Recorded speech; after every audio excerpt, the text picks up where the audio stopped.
Welcome to Deges and Dragons. I thought this was going to be hard. Welcome to Deges and Dragons. Who wants some of the Ripper? Take chance, baby. Woo! Slow down! He's totally Captain Crunch. I'm a man of the people. Shattered world. Ripper always knows! And welcome to another episode of the Degecast, the supplemental podcast for our YouTube show, Deges and Dragons. We have a special episode for all you guys today, an interview with one of the creators of Kids on Bikes. But before we get into that, I'm your host, Nate Lindberg. You can find me all over social media at Nate Lindberg, and you can follow our brand on Facebook, Twitter, and especially YouTube at Degetime. That's Degetime. Do you want to be part of this very show? You can be. Call us at 617-506-9686 and leave us a message at the official Degecast voicemail line or email us at degetime@gmail.com and we'll respond live on the next episode. And as always, joining me today, we have our veteran RPG gamer and permanent member of our player panel, Tony Shermuxness. Tony, say hey. What's going on, man? Not much. How are you doing this beautiful Sunday? Oh, doing all right. Excellent. And he is our resident GM and psychology and therapy expert, Conrad Degge. Conrad, what up? What up? What up? Oh, man. Every week it gets better. And we just played our final episode of the gameplay of Kids on Bikes, and the therapy wrap-up for it just aired yesterday. And what better way to celebrate this conclusion of our first look at a game series than diving into the brain of one of the masterminds behind this amazingly fun RPG. With us today from Renegade Game Studios, we have Jon Gilmour. Jon, thank you very much for your time today. How are you? Well, thank you for having me. It's a pleasure to be here. Beautiful. I'm really looking forward to talking to you and getting your take here. Like I told you when we were off air, this is one of my favorite games that we've played so far this year. Obviously, it's the first game that we're actually putting out on the YouTube show, but we've already played all of our games, and this was one of my favorites. Kind of reverting back to being a kid, so I'm really looking forward to getting your take on what went into this game and all of that. And that's awesome here. Thank you so much for playing it. Yeah, no, hey, thank you for creating it. Yeah, it was our pleasure. It was our pleasure. So I guess to kick things off, as I've done in the past, I'm going to kick this over to Conrad to get the conversation going. All right. So how did the designers meet and come to team up with Renegade Studios? I guess I'll tell the story in a couple different parts. The first one is Doug and I getting together to design this. So we've known each other for a few years. We met through the kind of the board game design scene. And became really good friends. And when Stranger Things first came out, I watched it immediately because I was anticipating it because I knew it was going to be right up my alley. And he posted on Facebook, he was like, hey, who wants to design a Stranger Things board game? And I sent him a message and I was like, hey, I'm already working on a board game, but what if we do an RPG instead? And he was like, all right, that sounds great, because I'd already talked to somebody else about doing a board game inspired by it. So we started the design of it. And then a little bit under a year later, we were getting ready to kickstart it ourselves. We had found Heather and gotten all the art commissioned and the book laid out and the Kickstarter page, basically put together. And it was Gen Con, I believe.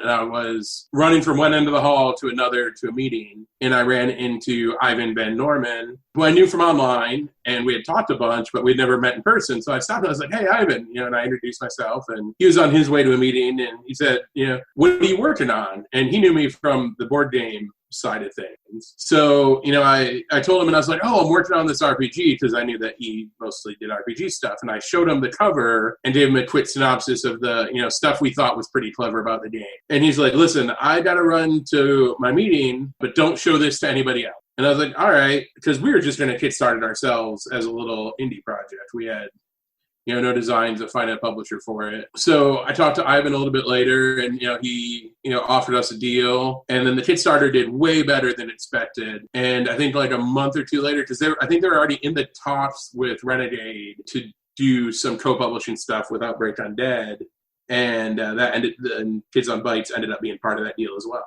That's actually really cool. Like just kind of walking through. You said it was at Gen Con. You met him. Yeah. Or finally met him face to face. That's cool. Like you're already at a game convention. You're not really sure what you're going to walk into, and at kind of like an unlikely scenario, it's crazy what can happen just by a simple chance meeting. Oh yeah. That stuff happens all the time. It's crazy. Yeah, no, absolutely. Absolutely. So the original inspiration for this game was indeed was Stranger Things, or was there anything else that kind of played into the inspiration of Kids on Bikes? Well, so when Doug and I started to talk, it was because of Stranger Things, and we both liked it so much. But quickly the discussion went to like all our favorite Kids on Bikes stuff, because at the time I was heavily into Paper Girls, the graphic novel or the comic book. And, I grew up loving stuff like, Goonies, E.T., Flight of the Navigator, really all those different... Oh, Flight of the Navigator. Yeah. Nobody ever knows that movie when I bring it up. Oh, it's so It's good. such a good movie. I think, Tony, you're the only person I know that knows that movie other than, like, myself and John. So there's three of us. Yeah. But, yeah, we love that genre. And we were calling it Kids on Bikes. And I don't think we were the ones that coined that term by any means, but it seemed to like zeitgeist right after that too. And the biggest inspiration for the on bikes thing was the scenes in Stranger Things and Paper Girls. Oh, okay, cool. And actually, even just playing the game, like E.T. and all of them on the bikes have always kind of been in the forefront of my mind. So that's cool though. E.T. and 11 were the inspirations for the power character. Okay, all right. I had a feeling 11 would be the inspiration power character. Finding out about E.T., that's definitely a cool little tidbit there. Yeah, so originally we were doing the character creation portion of the game, and we were discussing how to try to limit the number of powered characters, because if everybody's powered, it's going to be a different game, and that wasn't the story that we're trying to tell. And we're like, well, players are going to be upset if they don't get to be the powered character and somebody else does. So that's kind of when one of us, I don't remember who, suggested, what if they share control of the power character and none of them get to be it? And that really locked in the core of the game to us. I think that's one of my favorite aspects of this game. Probably one of my favorite aspects is just how easy it is to play and pick up. But the power character itself, the powered character in our gameplay, I think it got introduced in the third episode, if I'm not mistaken. It was just such a cool aspect of the game, because we haven't ever encountered another game where you've got a character where you're splitting the responsibility of playing them across everybody that's actually playing. And it's sometimes, what the powered character might end up doing completely went against, what you want to happen or what you think your character might do, because obviously you've got to play it into the powered characters. It adds just that really cool, just a really cool extra level to the game. And it certainly made for some interesting moments in our game anyway. As a player, it was a really, really unique experience. I haven't personally played too many games where you have your own character and then character that you kind of share between the whole group, which was just a lot of fun. Yeah, we Something felt very unique. We felt like it was a pretty fresh take on it. And one of the other kind of design maxims that we wanted to follow was we were both, I grew up trying to play Dungeons & Dragons. I grew up in a very rural area, and I didn't have anybody to teach me how to play Dungeons & Dragons. So I bought all the second edition books when they came out, and I sat down and tried to teach myself Dungeons & Dragons. And as rule books, they suck. Yep. They don't teach you how to play the game. And we're like, well, we want to try to bake into the game teaching players how to role play. So things like the powered character, a lot of our design decisions were built around teaching players to let go of control and in doing what you were saying of trying to tell the best story. And it may not be the thing that you want the powered character to do, but if it's right for the story, that's the better thing than trying to just achieve your own goals all the time. Oh, exactly. In one of the episodes, my character, I play a child by the name of Sean Breckenheimer, and we're out at gym class or out at field of gym class, and I find a bunny rabbit, and I befriend the bunny rabbit, and then maybe about 15, 20 minutes later, the powered character eats it. Oh, no. And I didn't want that to happen, but No. our buddy Dan, who was playing actually Tony's father, he was playing character Nelson Sr. He's the one that got the note card that said the powered character's always hungry. So he's like, yeah, nope, he's gonna eat the rabbit. I'm like, no, I wanted a pet. Oh no, a real lawnmower man situation. Yeah, pretty much. But no, there's a lot of cool little things like that with the powered character. The last couple episodes too were because one of the abilities Conrad gave the powered character was changing body density. So you can either like walk through walls or, become like this immovable object. And there's a lot of cool like things we played around with that too. So I don't know. I think that was probably, it was my favorite aspect of the game because of just all of that collaborative fun. And all of us playing, with the exception of one of the guys that we played with, he's one of my coworkers, but Tony, Dan, Conrad, and I have known each other for years and years and years. So it's kind of cool just to have that natural banter back and forth with everybody, and then almost using the powered character to kind of like, I don't want to say screw over the other players, but I mean, that's what ultimately happens. But that's what ultimately happened. And, Tony will take any chance he can get to screw me over in a game. So, I mean, I'm glad Dan and I were just on the same page almost the entire game. Pretty much. Just this unspoken rule. It was fine. Yeah, designing the powered character too was a lot of fun. Where I knew that I did the like handout aspects randomly so that nobody would like have their targeted abilities and whatnot. And I made sure that I can only communicate in grunts so that at no point was like the motive clear of the powered character. Oh, that's fun. Yeah. So it was just sort of like, oh, okay. Like we just have all these baser behaviors to assume what's going to happen as a result. So yeah, it was a ton of fun. And the one of the aspects was trusts this character, and the person it ended up with was the conspiracy theorist. So it was just pure chance, and so it's like those elements were just so amazing that it's like, oh, fate has decreed that the most ridiculous possibility has occurred.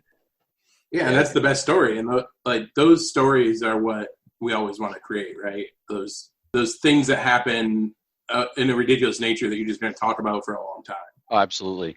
And there's one of the things we talk about in this with the conspiracy theorist character, Nelson Sr. He goes into a classroom in one of the first episodes. He goes into the second grade class where Tony's character, my character are, and he starts giving like this lecture about periodic table of elements and how he starts rearranging all of them, and he puts iron and argon next to each other, and so iron and argon spell out fear. And and that actually becomes like a thing we bring up in almost every game we play, because we've recorded almost 60 episodes for the YouTube channel at this point, and with not just Kids on Bikes, but all the other games we played as well. And we always go back to iron and argon and fear and talking about that one conspiracy theory from Kids on Bikes. So I completely agree. Those crazy, just off the cuff, wacky things that come up during gameplay can turn into being like these just long lasting memories. I love it. I'll pause for 1 second. Doug just got a hold of me. Sorry. Oh, okay, sure. Guys, I am so sorry. Hey, no worries, man. Oh, we no worries. talked shit about you for the first 20 minutes. Oh, good. Literally everything he said was true. Whatever it was, it's absolutely true. Not a problem, man. Not a problem. It happens. No, we have one tomorrow, and like I had it in my head. We had one yesterday. We have one tomorrow. Not to like sound super famous or anything, but like that's a nice humble brag. Yeah. No, it's not. This is like my "I'm sorry, I'm a jackass" excuse. Well, not excuse, explanation, but. No, if I said I've never done that before, I would be lying. So sorry, I got all my interviews confused. I fell asleep on a pile of money. Oh, that's great. But anyway, Doug, how are you today, man? I'm great. I'm fantastic. How are you? Doing very well. So, welcome, Doug. And John kind of touched on it briefly, mentioning you guys worked together before Kids on Bikes on board games. So how long were you guys working together, and what kind of projects were you working on specifically? Yeah, prior to Kids on Bikes, I'd never done a role-playing game that got brought to market. And John and I like hung out at conventions and like play tested each other's stuff quite a lot before that. Like so many things that like made it to market, didn't make it to market, that it'd be really hard to... I don't remember what we had worked on right before Kids on Bikes. I think we had probably known each other and been playtesting each other's stuff for at least 2 years. Oh, yeah, easily. Yeah, at like Metatopia, and I think that's where we first really hung out. Yeah, I think so. Cool. Before you guys got into game design, I know you're talking a little bit about board games. John was talking about board game design, things like that. But before you got into game design, what kind of work did you do, or do you do, if this is a side thing for you? So this is my side hustle. I am an English teacher by trade. Doing my 15th year of that right now at a public high school in New Jersey. Mainly English teaching. Next year, though, I will be teaching a game design elective, which I'm really, really excited about. Oh, wow. That's super exciting. That's really cool. Yeah, bringing the two worlds together. So, like, as in like RPG gaming and like board gaming, or like video game design. God, I hope they don't want to do video game design. Yeah, I know nothing about computer programming. I peaked with Logo Writer in 6th grade. That turtle was awesome. That turtle was amazing. Yes, yes, he RT90. was. Yeah, so if they want to do video games, I'm probably going to discourage them from that just because of the amount of, like, that's a whole separate skill, right? The coding aspect of it and everything. And that winds up taking so much time that, like, in the course of a semester, designing a game like slightly more complex Pong would be an achievement, right? Right. But I want them designing more interesting stuff than that. And if they want to do RPGs, they can do RPGs. If they want to do board games, they can do board games, card games, LARPs, sort of whatever they want to do, as long as it's a game, really. That's really cool. That's really I'm cool. super stoked for it. And I'm surprised, but also glad to hear that it's a public school that's allowing that as an elective, because that's Tony and I both went to a tech school for high school, or trade school, so we kind of know the benefits of like hands-on training with.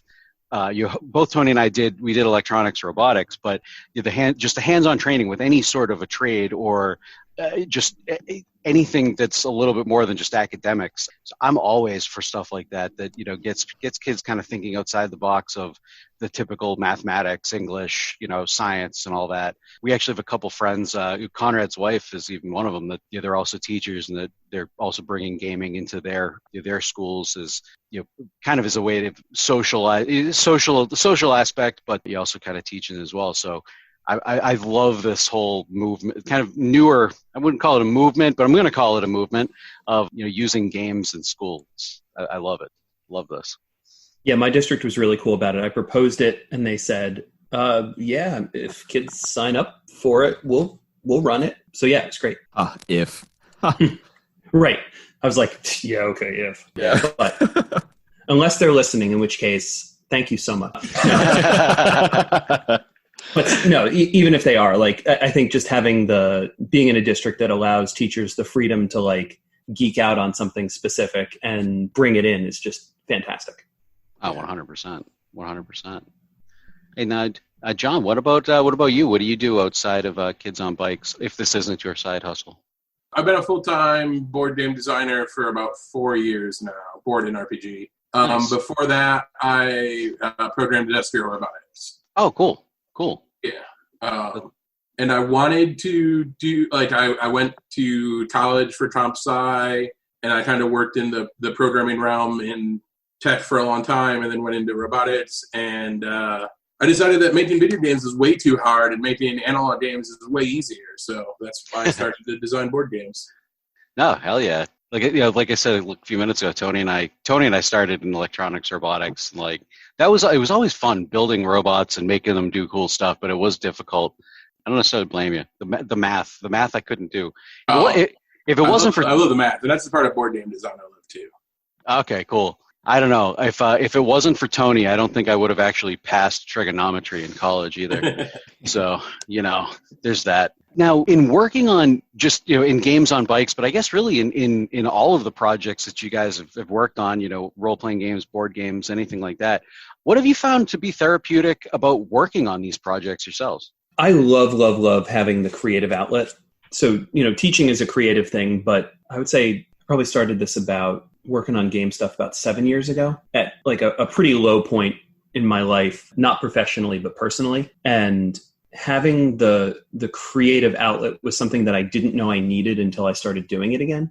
I have one of the things I majored in college was creative writing for poetry. And then that kind of fell by the wayside. But yeah, the opportunity to create is just such like I'm going to turn off this part of my brain. I'm going to turn off all these other things, and I'm going to fully focus on this problem in this design that I'm having, or in this idea, and fleshing it out. And that's just such like a nice reset button for me that saved me, I think, a lot of money in therapy bills. It's always such a nice feeling too when you finally figure out that problem too that you've been working on, and that's always a big thing for me. Like in creating the videos and stuff, editing the videos together, kind of that creative outlet that again I didn't know I needed necessarily either until I started this. I'm in the middle of trying to figure something out. Like, all right, I want to do this animation, but I can't figure how to do it.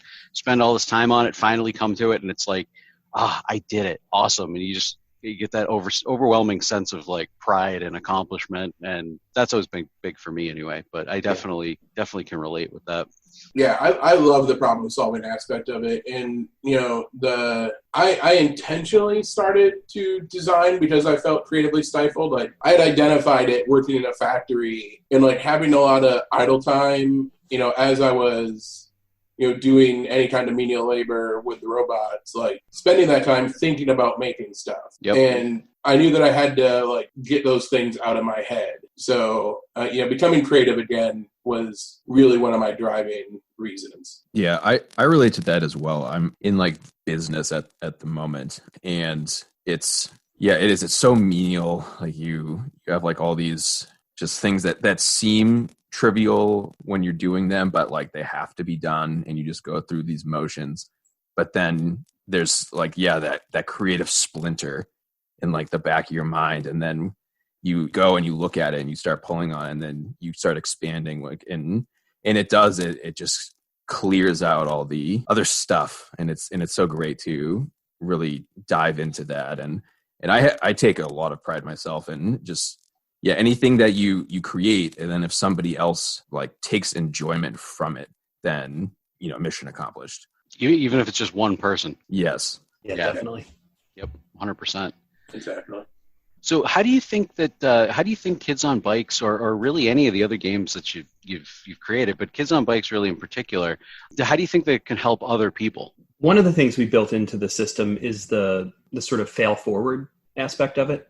Mm-hmm. So in two ways. One, the idea of the adversity tokens, that like your previous failures are a way to help you be more successful later on. The number of times I failed in any aspect of my life just set the stage for me to be not totally successful all the time, but like more successful in those avenues later. And so the adversity token thing was a thing that like going in, we thought would be a really good way to push that idea of like, these things will help you later on, right? That failure shouldn't feel that bad in the game. Like we wanted it to feel like, well, you didn't get to do the thing you wanted to do, but like mechanically now you'll be able to do something that you want to do later on.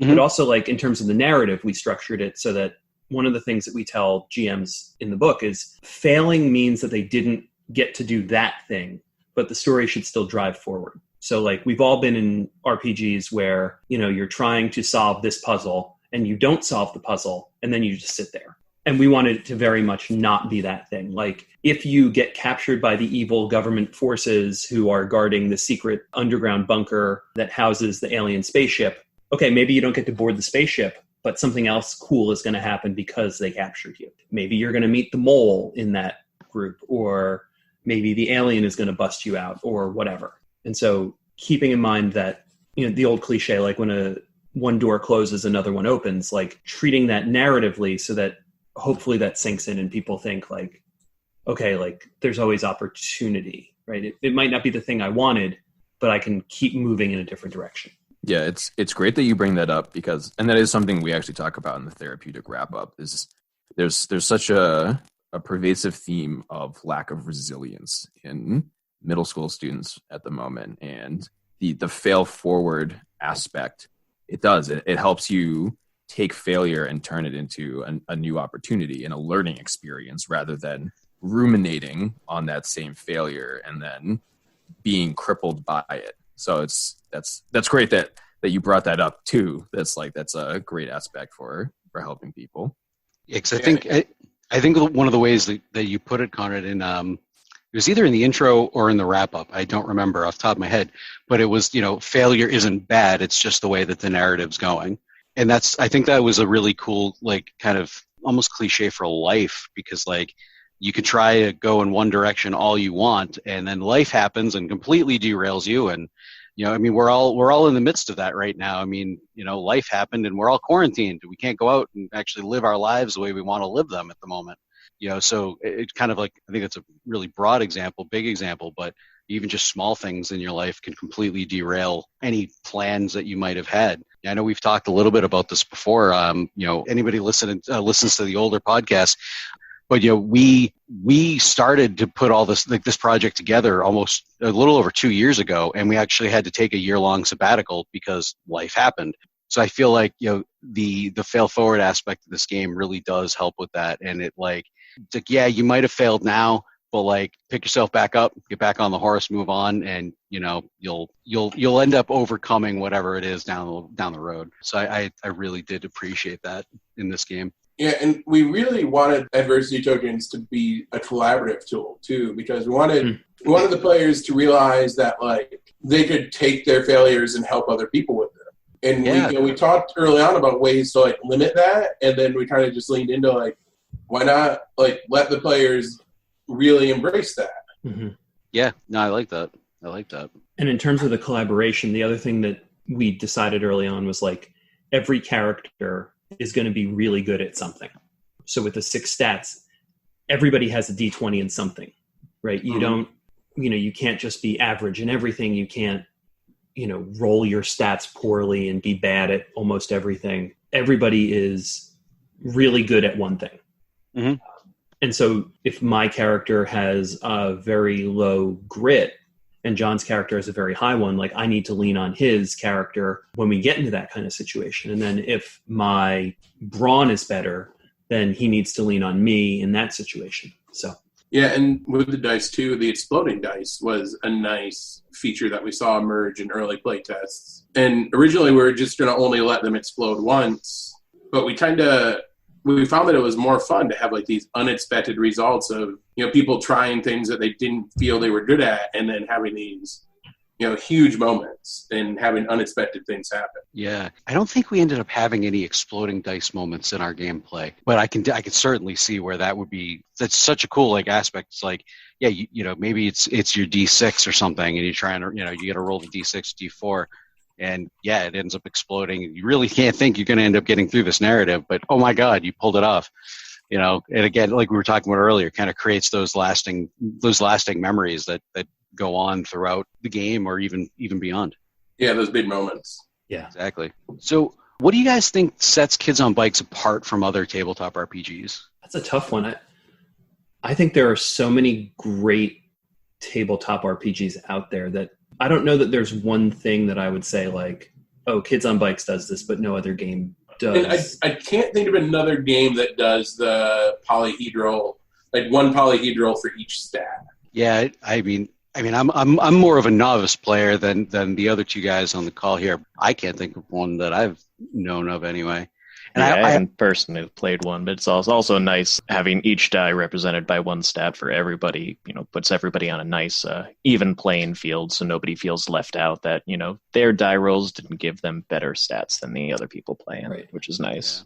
Yeah. I think there is one that does that. I don't remember the name, but Chris O'Neill of Cobalt's Ate My Baby fame from 9th Level Games told me about one, but I think they did it in a slightly different way. And then I also haven't, and I know Tony Conrad and I were all talking about, we haven't really encountered another game where there's like one character, like the powered character, that is also played by everybody that's playing. That's a good point. Yeah, I don't know if there's another game out there like that. That's certainly something that sets it apart, in my opinion, anyway. I would agree with that. Yeah. Yeah, that's a good point. There's what is it? Everyone is John. Is that the game, John? Yeah, everyone is John is fun. Everybody plays the same character with, different goals in mind, right. But everyone kind of takes turns. So this is kind of a nice blend between, your standard role-playing game where everyone has their own character and non-standard games like, right. Everyone is John, where everybody's playing the same guy.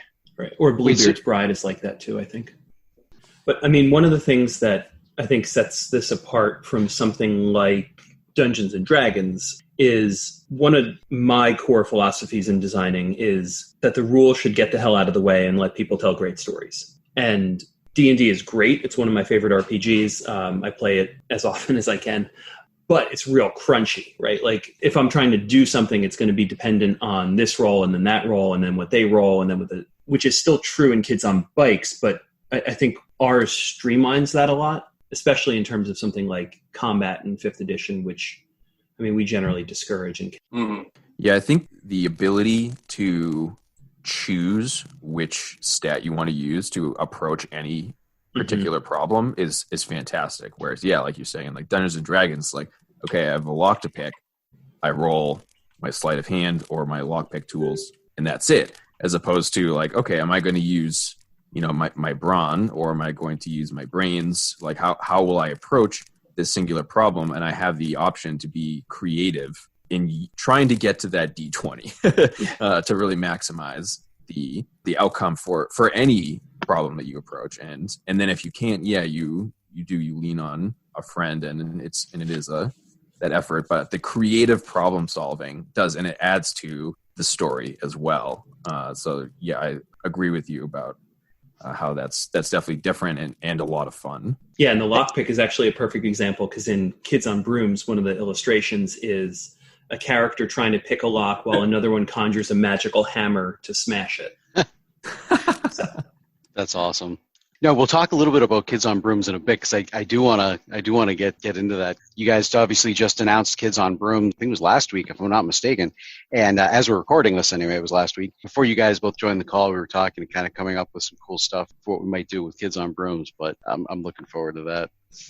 So you've captured these various identities with your tropes well, but also made them fun. So how did you manage to make everyday children really interesting opposed to a muscle-bound warrior or wizard? I mean, I think we did it by making the town building portion so interesting. Mm-hmm. And it's so much fun to build the town and all the rumors and everything else. Like, you can't wait to dive into it.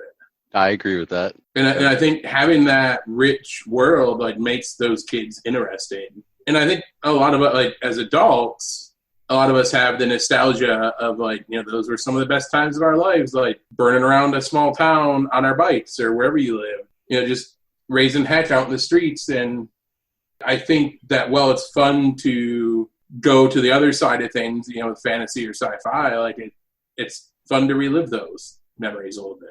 Yeah. I mean, maybe another piece of it is not letting the players play the powered characters too. Mm-hmm. Like, you don't have the choice to be Hercules. Like, you have to be a person like you are or want to be. Yeah.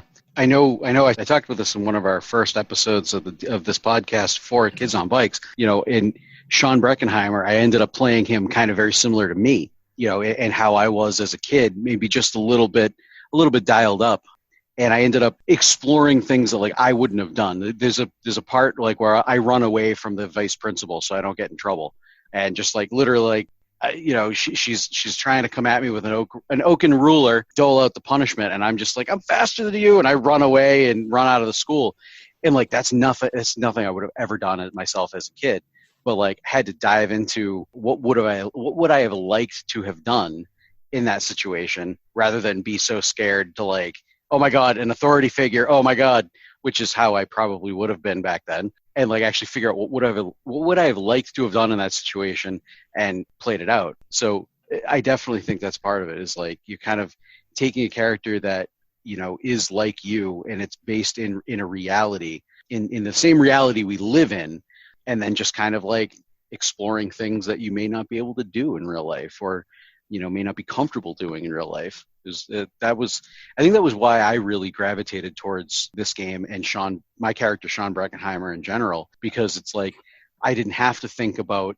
okay, this is taking place in a high fantasy setting, or this is taking place in an alternate universe or whatever. This is literally taking place in the 1990s United States of America. Our setting was in Minnesota, but 1990s small town. I grew up in a very small town, so I could very easily relate to the game, and as well as the characters and setting and all that. So I think what you're saying, John, definitely holds water.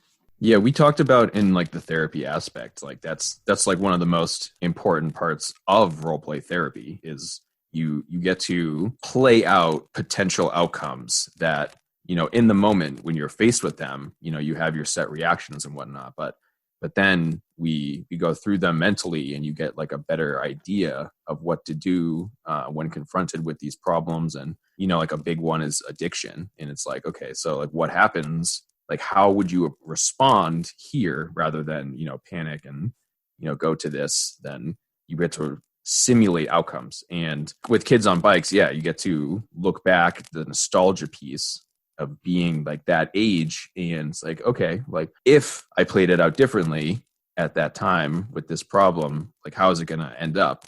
And yeah, you get these incredibly fun outcomes where you said like running away from the vice principal, and like there's an all senior citizen watch in the town in the game, and old Crankenbutts is there, and it's like he's telling you to get back to class, but you know when you go about the outcomes differently, and simulating those it's fun, and it lets your mind release. Yeah. So what would your ideal character to build in Kids on Bikes, both your ideal character to play as well as like an ideal powered character? It's kind of a fun little thing to think about. It depends if I'm playing them for a campaign or if I'm playing for a one-shot. I think for a one-shot, I would want to play like a really ridiculous, really off-the-wall, totally absurd character, but for a longer term thing, like you were saying, I want to play someone a little bit closer to myself because that's more comfortable for me. I would feel like that wouldn't take the spotlight away from anybody else long term. So probably like I feel like long term I would want to play the kid who like is pretty sure this weird stuff isn't really happening. Like there's got to be some kind of explanation for it, but still almost freaked out by it too. Oh, totally freaked out because it doesn't. Yeah. Because it does that uncanny thing that where like it doesn't quite follow the rules of the world, and so what other rules will it break, right? Like, yep. It was actually kind of what Tony's character was, or developed into being. Is kind of like, you know, yeah, I was trying to explain it away in a scientific manner. It's like, no, this can't be supernatural until the point where you just can't explain why the powered character turned invisible all of a sudden, and then he just kind of starts breaking down at that point. Yeah. What about you, John? What would you play for your ideal character, or ideal power character? So powered character or player character? Well, either or both. As a player, like I really like the conspiracy theorist, and I enjoy playing it at pretty much any age. Like it's fun to play like a really amped up kid who just thinks that everything is, you know, connected, or like the old grizzled lives in a cabin by themselves conspiracy theorists. They're both a lot of fun. Or with his little son. Yeah. Like so, conspiracy theorist was Tony's dad, and he's great. He's great. So for power character, Doug, do you want to come up with personality or powers, and we'll make a powered character? Okay, I'll come up with personality. All right, so you go first. Okay, so mine would be I think a kid who I really like to get meta, so I would want like nostalgia within nostalgia. So I would want a kid who woke up, like disappeared 20 years ago and just reappeared and is like, what do you mean it's not 1965? What do you mean it's 1985? That's ridiculous. I was just listening to Elvis records like yesterday, and who the hell are the Beatles? What are these cassettes? Right, exactly. And so somebody who like is a little bit freaked out, like sort of knows the world around them, but like has these sometimes really awkward moments because of different malt shop used to be here. Exactly. I was going to say malt shop, right? Like asks a girl to go get a malt, and she's just like, a what? What? Ew, gross. So I think power-wise, they have the ability to slow down or stop time, and the reason they got frozen in time is that like the first time they used it, they stopped their own personal time and not slowed down the world around them. And they slowed it down so far that it only felt like a couple minutes to them, but it ended up being 20 years. And they're kind of struggling on, they don't want to use their power because they don't want that to happen again. But it's such a powerful power that it's tempting. I like that. Yeah. Because it's so great for having it shared among a group where it's like, no, we need your power in this moment. They're like, no. Yeah, when you get those moments where everyone's pushing them to do it. Yeah, no, that's actually a really, really cool idea. What advice would you guys give other indie developers who are kind of getting into on the market to either, board games or RPGs alike? My advice would be to just jump right in. Get started.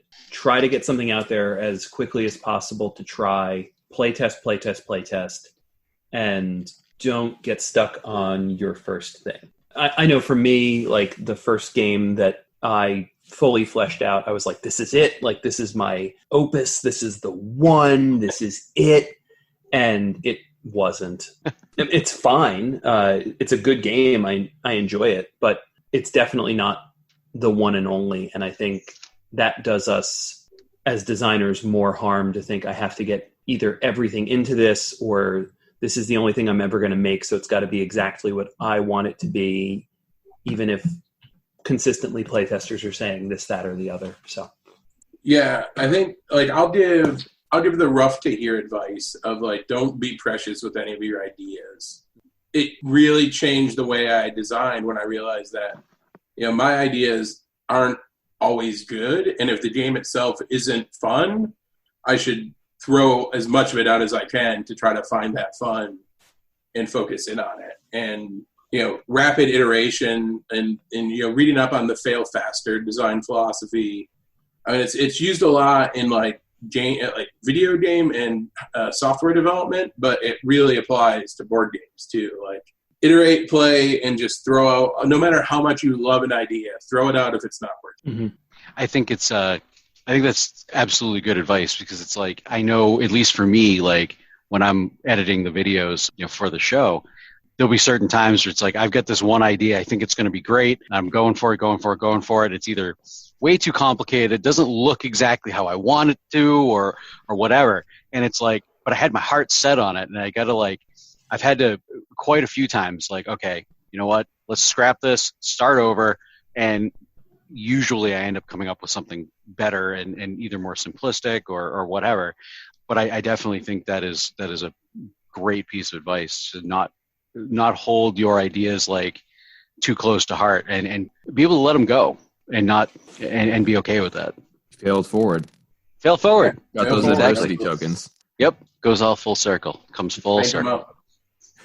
Another super useful thing for new designers to do is when people are playtesting your game, give them permission to be as mean as they possibly can about it. Especially if you're not playing with people who are experienced at playtesting things.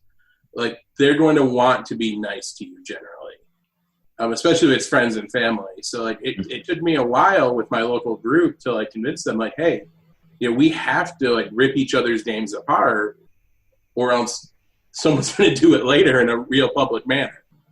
Right. And it's just going to make them better. So giving the players permission is important. Yeah, the person who is the harshest with my games, I hired as my developer. Not just because he was the harshest, but also because he had excellent feedback. No, I mean, it's that negative feedback, or not negative feedback, but constructive criticism that is going to help you grow. I mean, that obviously, yeah, you want to hear the good things and you want to hear the people who are loving your stuff, but it's going to be the comments that tell you what doesn't work that's really going to allow your product to grow and become more successful as long as you embrace them and make those changes and take that feedback to heart. Exactly. And it's actually constructive rather than just like, right, it's garbage. Spinning your wheels. Yeah. All right, cool. So since I first kickstarted Kids on Bikes, you've released a bunch of new stuff, adventure supplements, teens in space, and now there's the announcement for Kids on Brooms. So, like, what can we expect for additional support and content in the future? I'm trying to think how much we're allowed to talk about. Oh, fair. Yep, fair enough. Well, I mean, I will say this. One of the things that Hunters and Renegade do is Free Content Friday. Every first Friday of the month, they release free content for all of their role-playing games through Drive-Thru RPG. And so that's every month there is either a rule supplement for something, or this month, the May 1st one was the recording of the actual play podcast of Kids on Brooms that we started doing, that John's GMing, doing a hell of a job with, and that I'm playing in and doing an okay job with. I would reverse those, but go ahead. I'm really excited about the next one. It's something that we cut from Teens in Space because we didn't have the time to test it as fully as we wanted to, and we didn't want to print it and have stuff go wrong with it. Yeah, I'm real excited for that. Yeah. And so that's definitely something. The Strange Adventure stuff, a while ago I asked what we can share, and somebody said, well, we called it Strange Adventures #1, so I feel like people are going to assume there's going to be a #2. And so there's a #2. There's definitely going to be a #3, and it's going to move in a different direction from what Strange Adventures Volume 2 was, which was, I think, 20 adventure prompts. It's going to be something different. And we're doing something for Teens in Space. Space Adventures is going to come out in the not too distant future. And that's going to be what I think is really, really great stuff for Teens in Space. Awesome. Yeah, then there's a couple other things there's one thing I know I can't talk about. Sorry, there are 3 things I know I can't talk about. Do you guys want to take a moment and plug where we can pick up a copy of Teens in Space, Kids on Brooms, or Kids on Bikes? You can pick up Kids on Bikes. You can pre-order Kids on Brooms or get Teens in Space at renegadegamestudios.com. Perfect. All right, John, Doug, thank you guys very much for your time today. We certainly appreciate it. Yes, thank you so much. Yes, so much. Thank you. Absolutely. Thanks so much for having us on. And again, I'm real sorry about the delay on my part. Hey, what not a delay? problem. You were just really quiet the first time. Oh, okay. Right. Right. They'll just edit in your intro into the beginning and nobody will know. They'll just think I talk all the time. And once again, a big thank you to Jon Gilmour and Doug Levandowski for their time today and their candid input on the creation of Kids on Bikes. Signing off for Conrad and Tony, my name is Nate Lindberg, and you can find me on social media at Nate Lindberg. Email us at deechtime@gmail.com or call us at 617-506-9686 with your questions and comments, and we'll respond next week live right here, folks. We'll do it. I promise you. I do. I swear. Speaking of next week, Shattered. This Friday, look for our new series to begin on Shattered. A big thanks to Tex, Zip, Lost, and the gang at It's Never Dark Enough for giving us an amazing canvas to create a memorable game. We'll see you then, folks.